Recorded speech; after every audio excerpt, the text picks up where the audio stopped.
À RTV News, nous sommes bien entendu en Guinée-Conakry. On parle du livre ici et également on parle aussi de la culture. Parlant de la culture, on parle de pays. Quand on parle de pays, bien entendu, j'étais offusqué, si on veut. J'étais un peu désemparé de voir l'ambassade de la RDC derrière nous ici. Nous avons l'ambassade de la RDC non loin de là, une avenue un peu plus loin parallèle à celle-ci. Et ce que je peux trouver dans cette ambassade, c'est bien entendu le désespoir. Alors le désespoir, une ambassade d'un grand pays comme la RDC, se trouvant dans une petite rue où les caniveaux sont extrêmement sales et l'ambassade pas entretenue. Alors je souhaiterais m'entretenir avec un Congolais de la RDC. J'ai eu de la chance de l'avoir ici avec nous. Vraiment, je suis ravi de l'avoir. Il va se présenter. Qu'est-ce qu'il fait ici? Ça fait très longtemps qu'il est ici. Il essaye de se débrouiller comme tout Congolais. Le Congolais, on le trouve partout et c'est des gens qui ont ils ont le mérite en tout cas de bien faire les choses. Mon cher confrère, dites-nous un peu votre aventure ici, ça a commencé comment? Mais bon, je voudrais un peu préciser quelque chose. Je suis né d'une mère congolaise et d'un père guinéen, donc en quelque sorte. Je suis venu ici depuis 2009. Alors, ça se passe comme ça se passe. On essaie de se débrouiller comme on peut. Je suis également dans le média.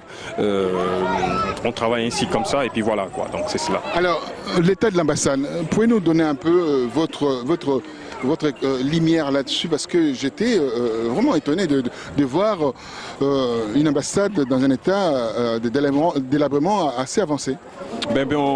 Oui, l'ambassade, elle est telle qu'elle est. Les gens se posent carrément la question, la même question que vous posez. Bon nombre de personnes se posent cette question, de savoir comment est-ce que l'ambassade d'un grand pays comme la RDC peut être aussi vétuste. Mais les gens se disent, mais comment?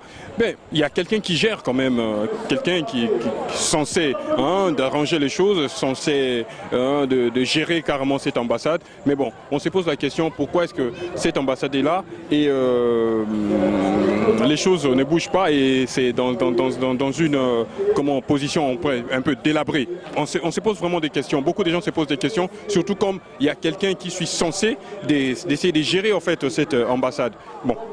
Alors, il y a un chargé d'affaires. C'est qui ce chargé d'affaires? Oui, le chargé d'affaires nommé Benkouchou, c'est lui qui jusqu'à présent, il est toujours chargé d'affaires, donc il joue entre guillemets le rôle soit d'un ambassadeur, soit d'un consul, je ne sais pas, mais sinon c'est lui qui gère là. Mais bon.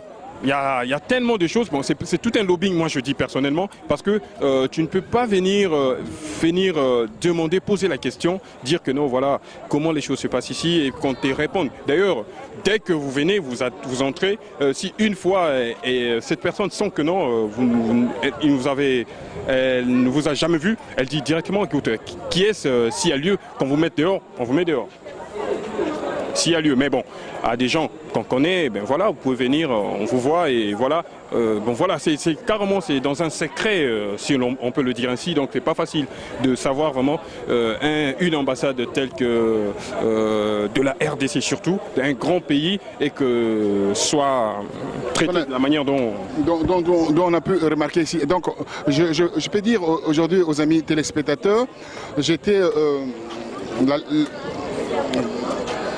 la mort dans l'âme, je peux le dire, parce que je parle avec un pincement au cœur. La mort dans l'âme de voir une ambassade d'un grand pays comme la RDC, pas dans un centre administratif, pas dans le centre-ville, mais ici, derrière, dans un quartier populaire.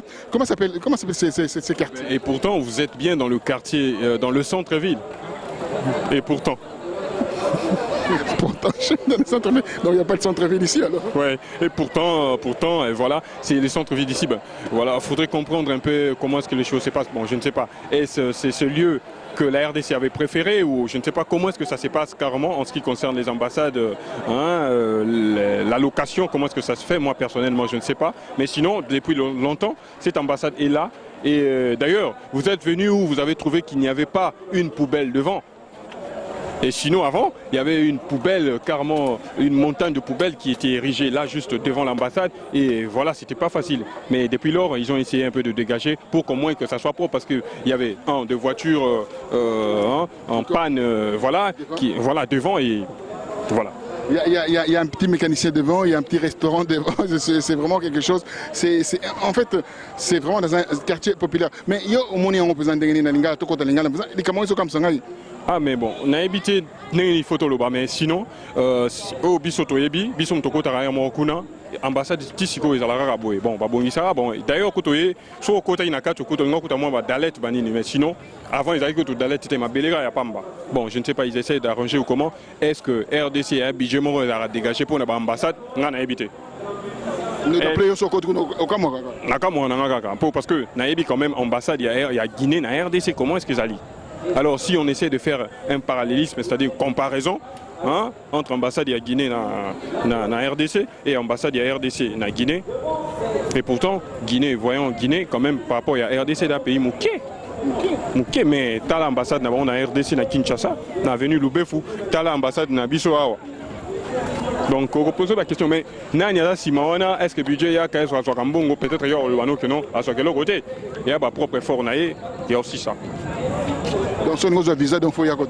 Oui, quand même, visa, si on a un visa à RDC, il faut y avoir. Il faut y avoir pour. Moi, Sony. Sony. Sony, ben bon. Comme peut-être il y a peut-être le bac, non, c'est bon, ça passe, et puis voilà quoi. Il y a peut-être, il y a Sonité, bon, à quoi travailler bon, et voilà. Merci pour avoir terminé. Il y a la communauté qui est en côté. Les alliés quand même, bon, communauté en tant que telle, les alliés sous-soutés, ils allaient à Kala, mais comme moi, bateau, union, ils ont comme tel quoi. Union est comme tel, c'est-à-dire les gens évoluent un peu en rang dispersé ici. À un moment, il y avait quand même un groupe, et puis avec des petits conflits, petites querelles, guéguerres et tout qu'on sort. Donc voilà. Et Panzana bena wenge Panzana. Alors sinon il y a un groupe moi si moi ba jeune kaka ba sama borna ba mo siko ya ba jeune congolais ko yango moi comme la moi moi communauté mais il y a communauté donc moi groupe moi ba jeune moi même nga mo moi na parti ba benga na kindara on a participé voilà. Merci Mindego. Merci confrère, merci. Merci.